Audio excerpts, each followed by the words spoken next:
नेहरू के एक फैसले से बदली भारतीय क्रिकेट की तस्वीर। आईसीसी सदस्यता गंवाने की कगार पर था भारत। आज पूरी दुनिया क्रिकेट में भारत को बेहतरीन टीम मानती है, लेकिन कभी एक समय ऐसा भी था जब भारत अंतर्राष्ट्रीय क्रिकेट से सदस्यता गंवाने की कगार पर था। ऐसे समय में संकट मोचन बनकर खड़े हुए तत्कालीन प्रधानमंत्री जवाहरलाल नेहरू।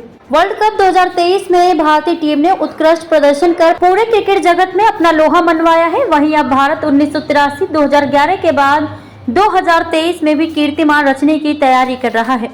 पूरे टूर्नामेंट में एक के बाद एक लगातार लीग मैचों में 9 जीत के बाद सेमीफाइनल में कीवी टीम को हराकर भारत ने फाइनल में अपनी जगह पक्की की है। आज पूरी दुनिया क्रिकेट में भारत को बेहतरीन टीम मानती है, लेकिन कभी एक ऐसा समय भी था जब भारत अंतर्राष्ट्रीय क्रिकेट से सदस्यता गंवाने की कगार पर था। ऐसे समय में संकट मोचन बनकर खड़े हुए तत्कालीन प्रधानमंत्री जवाहरलाल नेहरू। आजादी के समय का किस्सा।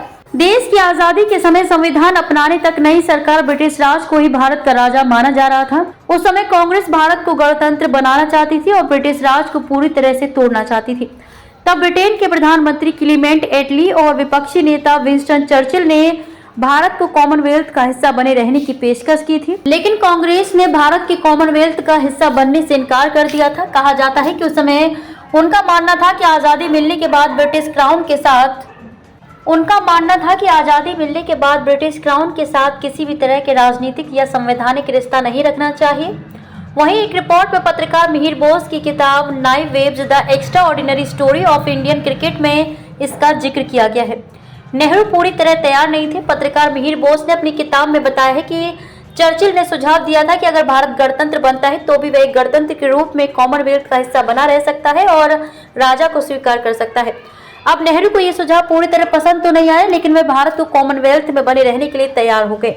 हालांकि उस दौरान सरदार वल्लभ भाई पटेल ने इसका विरोध किया था।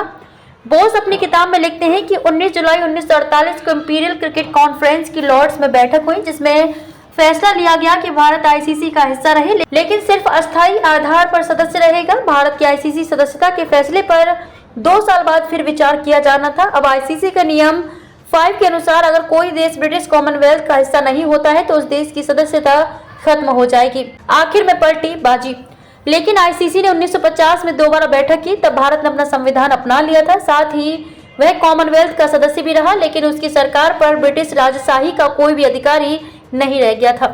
कॉमनवेल्थ की सदस्यता से आश्वस्त होकर ही भारत को आईसीसी ने स्थायी सदस्य बनाया।